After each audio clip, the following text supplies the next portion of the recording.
Hello everyone, I am your teacher for this question. Let me explain this question to you now.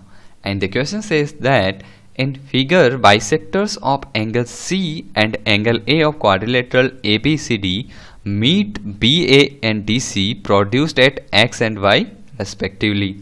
Prove that angle X plus angle Y is equal to half of angle BCD plus angle DAB.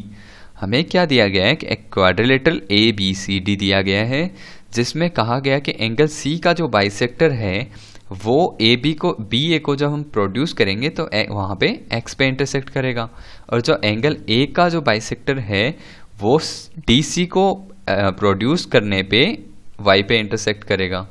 और हमें prove करना है angle X plus angle Y is equal to half of angle BCD plus angle DAB। तो इसके लिए हमें पहले पता होना चाहिए कि सम ऑफ ऑल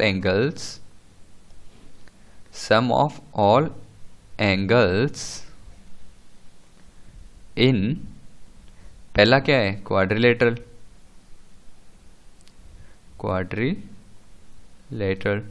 इसमें क्या होना चाहिए 360 डिग्री होता है और ट्रायंगल में ये क्या होता है ट्रायंगल में होता है ये इसका हाफ दैट इज 180 डिग्री। इन दो चीज़ों का यूज़ करके हम इसको प्रूव करेंगे। तो इसके लिए सबसे पहले हम क्या करेंगे इन ट्रायंगल हम देखेंगे कौन से ट्रायंगल में CXB ट्रायंगल CXB में हम देखें इसमें ये वाली प्रॉपर्टी लगाएंगे कि sum of all angles in triangle is 180 degree.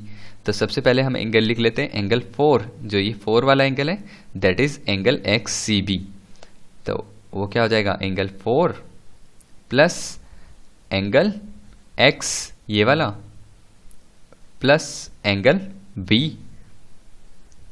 यही 3 एंगल हैं इस ट्रायंगल के तो इनका सम क्या हो जाएगा 180 डिग्री। अब जो एंगल 4 है वो क्या है एंगल C का एंगल बाइसेक्टर है मतलब कि angle 4 half of angle C होगा।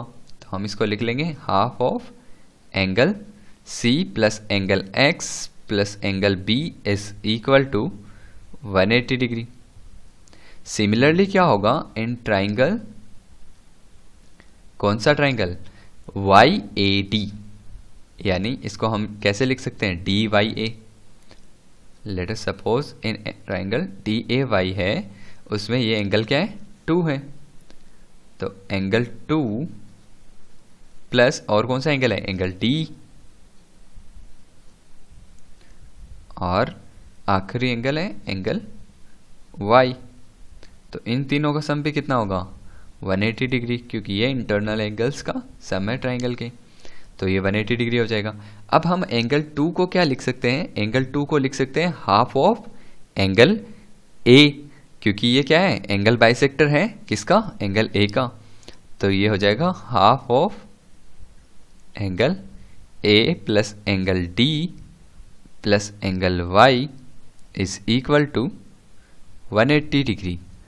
अगर ये इक्वेशन 1 है और ये इक्वेशन 2 है तो इन दोनों को सम करने पे हमें क्या मिलेगा हमें मिलेगा पहले ऊपर वाली को लिख लेते हैं एज इट इज यहाँ पे half of angle C plus half of नहीं angle X plus angle B plus ये वाले लिख लेते हैं अब half of angle A plus angle D plus angle Y और राइट हैंड साइड में क्या है 180 degree plus 180 degree that is 360 degree.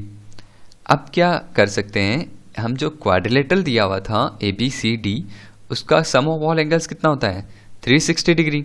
तो 360 डिग्री है उसका हम यूज कर लेते हैं। तो क्वाड्रिलेटरल के एंगल्स हैं angle A plus angle B plus angle C plus angle D is equal to 360 degree. अब ये इक्वेशन और ये इक्वेशन दोनों 360 डिग्री के इक्वल हैं तो हम इसको और इसको इक्वल लिख सकते हैं। तो हम लिखेंगे half of angle C plus angle X plus angle B plus 1/2 angle A plus angle D plus angle Y is equal to angle A plus angle B plus angle C plus angle D। अब क्या होगा, इधर angle B है और इधर भी angle B है, तो एंगल बी कैंसिल आउट हो जाएगा। सिमिलरली यहाँ एंगल डी है और इधर भी एंगल डी है, ये कैंसिल आउट हो जाएगा। बचा क्या, यहाँ एंगल ए है और यहाँ क्या है, हाफ एंगल है, तो हाफ एंगल ए को उधर ले जाएंगे। सिमिलरली यहाँ एंगल सी है और इधर हाफ एंगल सी है, तो हाफ एंगल सी को उधर ले जाएंगे। इधर बच जाएगा सिर्फ angle X plus angle Y, और उधर हो जाएगा angle A minus half of angle A, that is half of angle A बच जाएगा। Similarly angle C minus half of angle C क्या बच जाएगा, हाफ ऑफ एंगल सी। अब हम देखते हैं एंगल ए और एंगल सी एक्चुअली हैं क्या। एंगल ए क्या है, एंगल सी क्या है, पहले हम वो देख लें। एंगल सी है एंगल बी सी डी, और सिमिलरली जो एंगल ए है वो है डी ए बी, तो हम इसको इसी फॉर्मेट में लिख देते हैं। तो फाइनली हम क्या कह सकते हैं, जो हमें प्रूव करना था, therefore angle X plus angle Y is equal to, half इसमें से कॉमन ले लेते हैं, और एंगल ए को क्या लिखेंगे, एंगल ए को लिखेंगे angle D A B plus, और एंगल सी को क्या लिखेंगे, एंगल बी सी डी। जो ये जो आया है वही एक्सप्रेशन हमें प्रूव करना था।